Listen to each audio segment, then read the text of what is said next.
Hello students, welcome to today's class 10th economics session. I hope you all are doing well.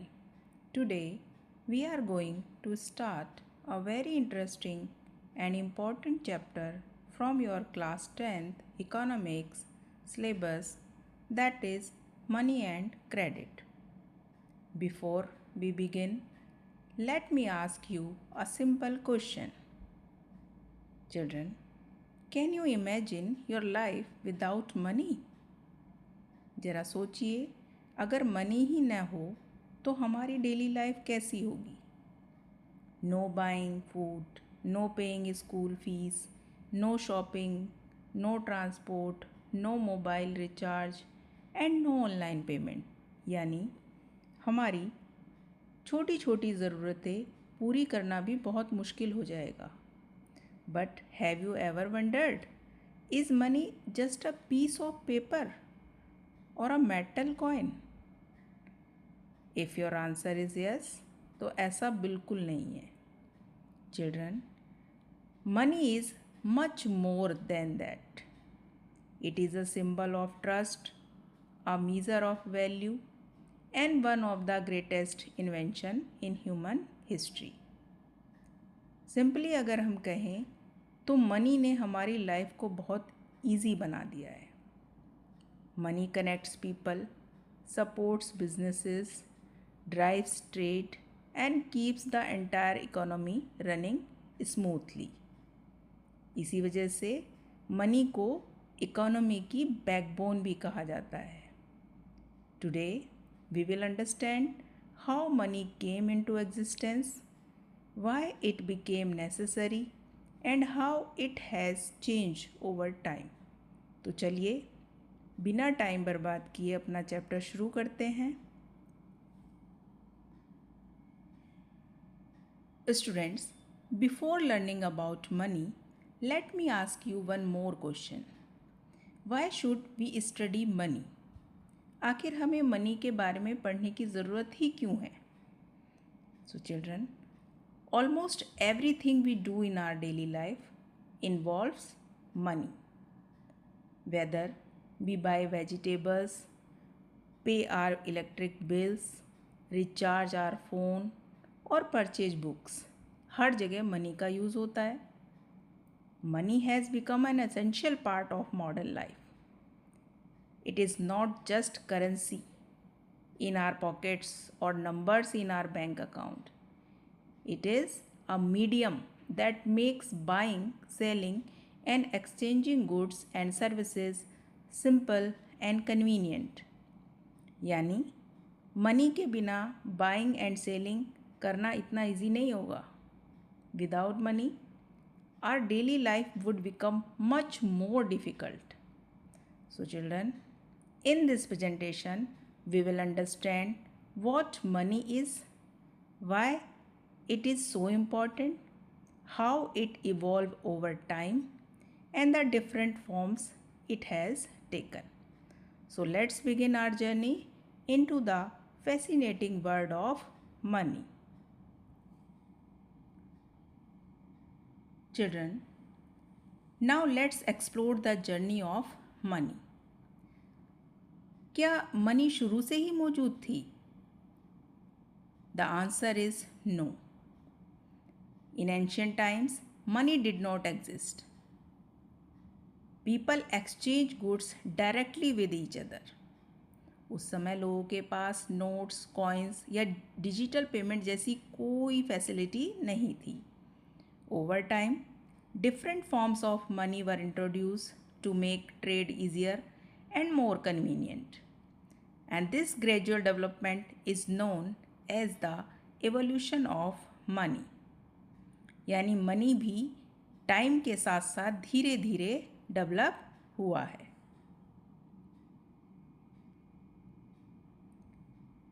Before money was invented, people still had needs and wanted to exchange goods and services. ऐसा तो नहीं है कि जब तक money का invention नहीं हुआ था तो लोगों के पास नीड्स नहीं थी, है ना, या वो अपने गुड्स और सर्विसेज को एक्सचेंज नहीं करते थे। तो क्वेश्चन इज़ दैट कि जब मनी नहीं था तब लोग अपनी ज़रूरतों की चीज़ें कैसे लेते थे? तो children, they exchange one product for another. They exchange one product from another, and this practice became known as exchange. Exchange became the foundation of trade and economic activities. यहीं से ट्रेड की शुरुआत हुई और आगे चल के इकोनॉमी का डेवलपमेंट हुआ. The earliest method of exchange was the barter system. ये जो तरीका था एक्सचेंज करने का ये कहलाता था barter system. In the barter system goods and services were exchanged directly without using money. For example, a farmer could exchange wheat for clothes or vegetables. यानी एक चीज़ के बदले दूसरी चीज़ दी जाती थी और उसमें मनी का कोई यूज़ नहीं होता था. At that time, this system worked well because people's needs were limited. उस समय लोगों की ज़रूरतें इतनी अनलिमिटेड नहीं थी, लेकिन जैसे जैसे लोगों की नीड्स बढ़ी इस सिस्टम में कई प्रॉब्लम्स आने लगी.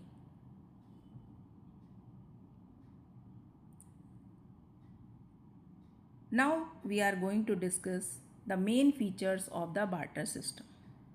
Children, barter system had some important features like there was no use of money.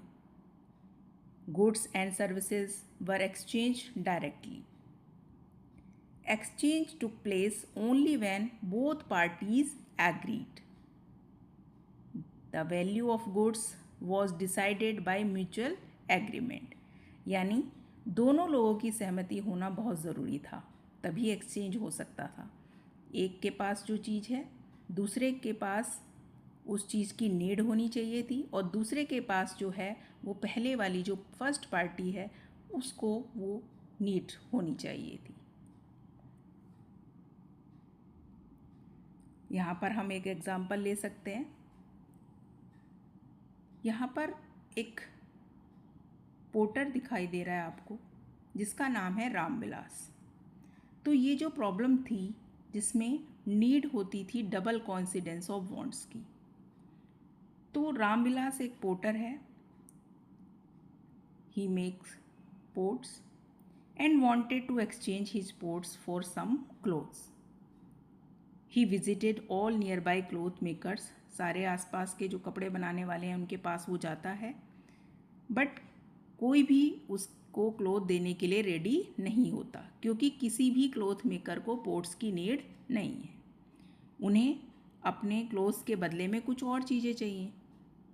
तो ये जो प्रैक्टिस थी बार्टर सिस्टम की ये थी डबल कोइंसिडेंस ऑफ बॉन्ड्स, यानी कि दोनों ही पार्टी के पास जो है वो उस चीज़ की नीड होनी चाहिए जो एक दूसरे के पास है जिसे वो एक्सचेंज करना चाहते हैं. ठीक है, तो ये प्रॉब्लम सबसे बड़ी थी. दूसरा, goods could not always be divided equally. कैसे सामान को आप बांटेंगे इक्वल? ठीक. One more problem was also there and it was difficult to store value for future use. तो इन सभी प्रॉब्लम्स की वजह से पीपल को ये फील हुआ कि अब एक बेहतर सिस्टम की ज़रूरत है, एक नया कोई सिस्टम होना चाहिए. और to overcome the problems of the barter system money was introduced. Money made buying and selling easier, saved time, and became widely accepted as a medium of exchange. और यहीं से मॉडर्न मनी सिस्टम की शुरुआत हुई जिसे आज हम सब यूज़ करते हैं. So students, this was the journey from the barter system to money. Definition of money. Now that we have understood how money evolved, so let's understand what money actually is. Question ये आता है कि actual में money की definition क्या है। तो children, according to economics, money is anything that is generally accepted as a medium of exchange, a measure of value, and a store of value. In simple words, money is anything that everyone accepts for buying goods and services. यानी अगर कोई चीज़ सभी लोग payment के रूप में accept करते हैं तो उसे मनी कहा जा सकता है। For example, when you go to a shop and buy a notebook, then the shopkeeper accept your payment because money is accepted by everyone. Now we will discuss the functions of money. So let's understand them one by one. Medium of exchange.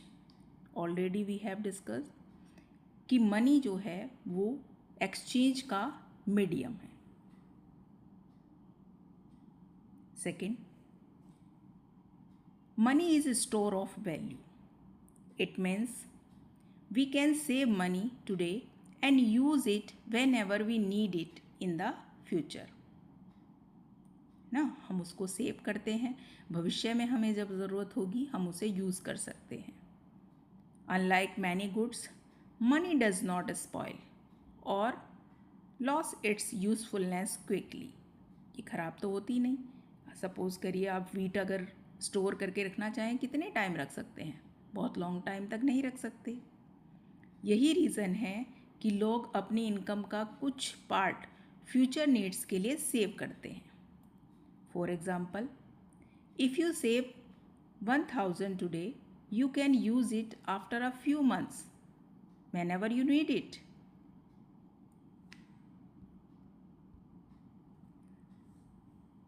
The next function of money is measure of value. Children, money provides a common standard to measure the value of different goods and services. For example, we can easily compare the price of a book with the price of a mobile phone because both are measured in money. सभी जो products हैं उनको उनकी value हम किस में measure करते हैं? मनी में। कि इस मोबाइल फ़ोन की वैल्यू इतनी है या इस बुक की वैल्यू इतनी है। अगर मनी नहीं होता तो अलग अलग चीज़ों की वैल्यू कंपेयर करना बहुत मुश्किल हो जाता। हाँ, बिना मनी के हम इन प्रोडक्ट्स की वैल्यू कैसे मेज़र करते? The next function is transfer of value. Children, money makes it easy to transfer wealth from one person to another or from one place to another. Today, with banks and digital payment system, transferring money has become very fast and convenient. आज हम कुछ ही seconds में UPI या mobile banking की help से money transfer कर सकते हैं।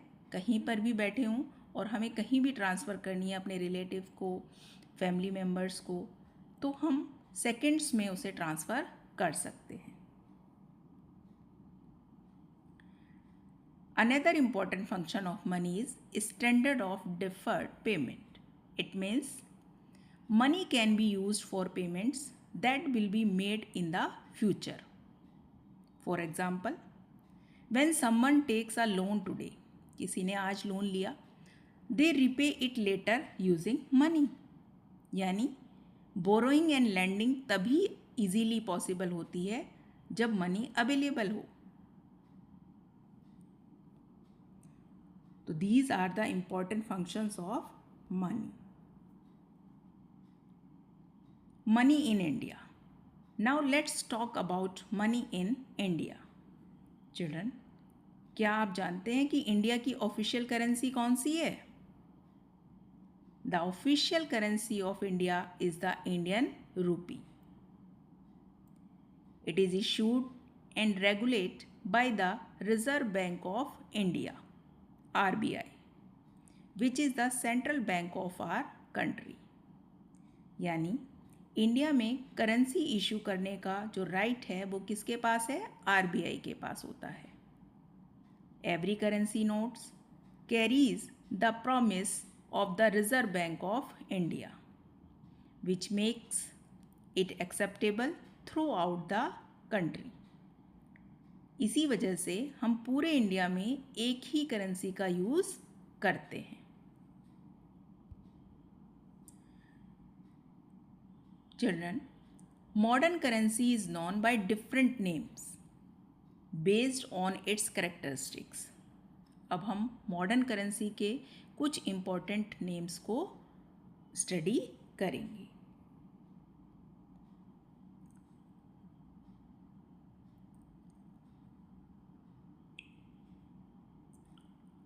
सिंबॉलिक और token money.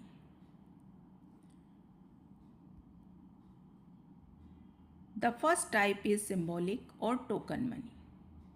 The value written on the currency is much higher than the value of the material used to make it. For example, the paper used to make a 500 note is not worth 500. Children, जो written है currency के ऊपर वो much higher than the value of the material use to make it. अब एक 500 के note की अगर हम बात करें तो उसे बनाने में कितना ही खर्च आया होगा चिल्ड्रन, लेकिन उसकी वैल्यू कितनी है? 500. And still everyone accept it because the government and RBI guarantee its value. यानी उसकी वैल्यू उसके पेपर की नहीं है बल्कि गवर्नमेंट की गारंटी की वजह से होती है. The next type of is high powered money. High powered money is the money issued directly by the central bank. It includes currency notes, coins, and the reserves that commercial bank keep with the RBI. Children, इसे base money भी कहा जाता है क्योंकि ये पूरे money supply की foundation होती है. So students, today we understood the definition of money, its important functions, money in India, and the different names of modern currency. अब तक हमें ये समझ आ गया कि money only buying and selling का मीडियम नहीं है बल्कि इकोनॉमी को स्मूथली चलाने के लिए बहुत इम्पोर्टेंट रोल निभाता है. Now that we have understood money, let's move to another very important part of our economy, that is bank. अब आप सभी ने बैंक का नाम तो ज़रूर सुना होगा, लेकिन क्या आपने कभी ये सोचा कि बैंक का एक्चुअल वर्क क्या होता है? Children, a bank is a financial institution that accepts deposits from people, provides loans and offers many other financial services.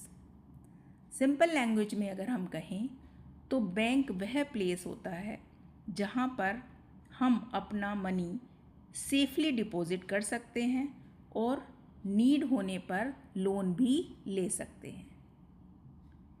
Banks play a very important role in the economic development of a country because they encourage people to save money and provide financial support to individuals and businesses. यानी bank लोगों की saving को safe रखने के साथ साथ economy की growth में भी इम्पोर्टेंट रोल प्ले करता है. Now let's understand the functions of bank. क्या बैंक का काम सिर्फ मनी जमा करना और निकालना है? नहीं, बैंक इसके अलावा भी कई इम्पोर्टेंट सर्विस प्रोवाइड करता है. Some of the major functions of a bank are first, accepting deposits from customer. For example, मेरे पास एवरी मंथ के सारे एक्सपेंसेस करने के बाद जो पैसा मेरा बचता है, जो मनी बचती है, उसे मैं अपने बैंक अकाउंट में डिपॉजिट कर सकती हूँ या आप कर सकते हैं, और इसको बैंक एक्सेप्ट करता है डिपॉजिट के रूप में। Next, providing loans to individuals and businesses. For example, मुझे कोई अपना बिजनेस स्टार्ट करना है या कोई और नीड है, मुझे घर बनाना है और उसके लिए मुझे लोन लेना है, तो बैंक मुझे वो लोन प्रोवाइड करता है। Next, transferring money from one account to another. देखिए, हमारे पास बैंक अकाउंट है तभी हम एबल होते हैं एक अकाउंट से दूसरे अकाउंट में पैसा ट्रांसफ़र करने के लिए। Bank provide us ATM, internet banking, mobile banking and UPI services. Keeping valuable safe through locker facilities. हमारे पास गोल्ड है या कुछ इम्पोर्टेंट डॉक्यूमेंट्स हैं, तो उसको हम सेफली बैंक के लॉकर में रख सकते हैं। तो चिल्ड्रन, आज के टाइम में ऑलमोस्ट सभी बैंकिंग सर्विसेज ऑनलाइन भी अवेलेबल हैं, जिससे हमारा काम और भी इजी हो गया है। ये सारे फंक्शंस, मेजर फंक्शंस हैं बैंक के, जो एक बैंक करता है। अगर हम मेन फंक्शंस की बात करें बैंक की, although banks perform many functions, children, but there are two main functions that are the most important, और वो दो कौन से हैं? Accepting deposits. Bank accept money from customer and keep it safely. People can deposit their money whenever they want and withdraw it whenever required, depending on the type of account. इससे लोगों की money safe भी रहता है और उस पर interest भी मिल सकता है। दूसरा इम्पॉर्टेंट काम, providing loans. Bank lend money to people for different purposes such as education है, business, agriculture, buying a house और purchasing a vehicle। इन सब के लिए जो बोरोवर्स हैं वो बैंक से बोरो कर सकते हैं money. The borrower has to repay the loan after a certain period along with interest. यानी बैंक ज़रूरत के टाइम फाइनेंशियल सपोर्ट भी देता है। अभी हमने बात की डिपॉजिट्स की, कि डिपॉजिटर्स जो हैं वहाँ पर अपनी मनी डिपॉजिट करते हैं। Now let's understand the major types of deposit.